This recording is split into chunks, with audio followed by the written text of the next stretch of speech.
Party నేతలతో BRS అధినేత కేసీఆర్ వరుస మీటింగ్లు నిర్వహిస్తున్నారు. హైదరాబాద్ రంగారెడ్డి జిల్లాకు చెందిన నేతలతో కేసీఆర్ సమావేశమయ్యారు.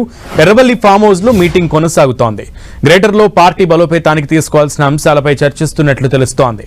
మరోవైపు సిల్వర్ జూబ్లీ సభ ఏర్పాట్లపై నేతలకు కేసీఆర్ సూచనలు ఇస్తున్నారు. ఈ నెల 23 వరకు నేతలతో కేసీఆర్ సమావేశం కానున్నారు.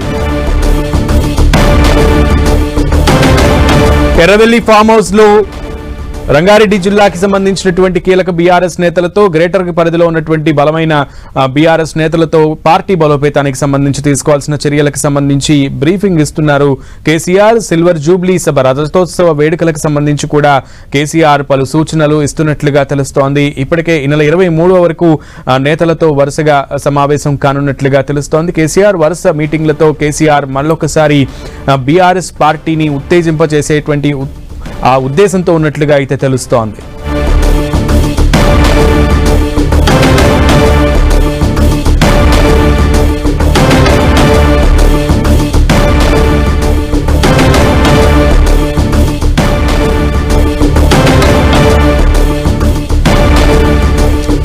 హైదరాబాద్ రంగారెడ్డి జిల్లాల ముఖ్య నేతలతో బీఆర్ఎస్ అధినేత కేసీఆర్ ఎర్రవల్లి ఫామ్ హౌస్ లో సభ నిర్వహిస్తున్నారు. సూచనలు సలహాలు ఇస్తున్నట్లుగా తెలుస్తోంది. ముఖ్యంగా బీఆర్ఎస్ పార్టీ సిల్వర్ జూబ్లీ వేడుకలు రానున్న నేపథ్యంలో ఆ వేడుకలకు సంబంధించి కూడా దిశానిర్దేశం చేస్తున్నట్లుగా తెలుస్తోంది. ముఖ్యంగా గ్రేటర్ లో పార్టీని యాక్టివ్ చేసే విధంగా క్యాడర్ ని యాక్టివ్ చేసే విధంగా కార్యాచరణ రూపొందిస్తున్నట్లుగా తెలుస్తోంది. నేతలతో బీఆర్ఎస్ అధినేత వరుసగా మీటింగ్లు నిర్వహిస్తుండటంతో ఆసక్తి నెలకొంది. రజతోత్సవ వేడుకలకు సంబంధించి కూడా ఘనంగా నిర్వహించాలంటూ కూడా ఆలోచనలు జరుగుతున్నట్లుగా తెలుస్తోంది. పూర్తి సమాచారం మా ప్రతినిధి కరుణాకర్ అడిగి తెలుసుకుందాం. కరుణాకర్,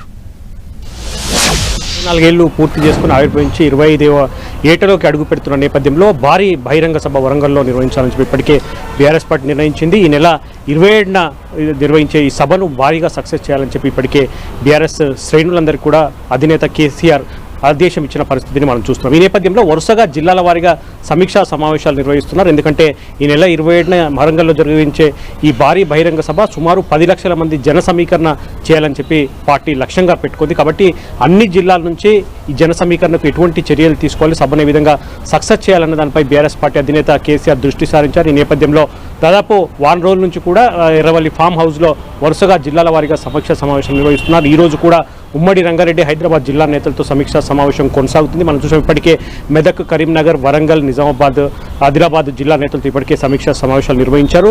ప్రతి జిల్లా నుంచి సాధ్యమైనంత వరకు జన సమీకరణ చేసి ఈ సభను భారీగా సక్సెస్ చేయాలని చెప్పి బీఆర్ఎస్ పార్టీ భావిస్తున్న పరిస్థితిని మనం చూస్తున్నాం. కాబట్టి ఎంత మేర జన సమీకరణ చేయాలి, సభను ఏ విధంగా సక్సెస్ చేయాలి, దాంతోపాటు పార్టీలో ఆయా జిల్లాల వారి సమీక్షల నేపథ్యంలో పార్టీ పరిస్థితిపై కూడా కేసీఆర్ ఆరా తీస్తున్నారు. ఎందుకంటే పార్టీని పూర్తి స్థాయిలో పునర్నిర్మించే పనిలో కూడా బీఆర్ఎస్ పార్టీ పడింది. కాబట్టి రానున్న రోజుల్లో కమిటీలు వేసే పరిస్థితుల్లో ఎవరెవరిని కమిటీలోకి తీసుకోవాలి, ఎవరెవరికి ప్రాధాన్యత ఇవ్వాలి, పార్టీ పదవుల్లో ఎవరెవరికి ఈ చోటు కల్పించాలి, ఇటువంటి అంశాలన్నింటిపైన కూడా బీఆర్ఎస్ అధినేత కేసీఆర్ వరుస సమీక్ష సమావేశాల్లో పార్టీ శ్రేణులకు నాయకులందరూ కూడా దిశానిర్దేశం చేస్తున్న పరిస్థితిని మనం చూస్తున్నాం. సునీల్. ఓకే కరుణాకర్.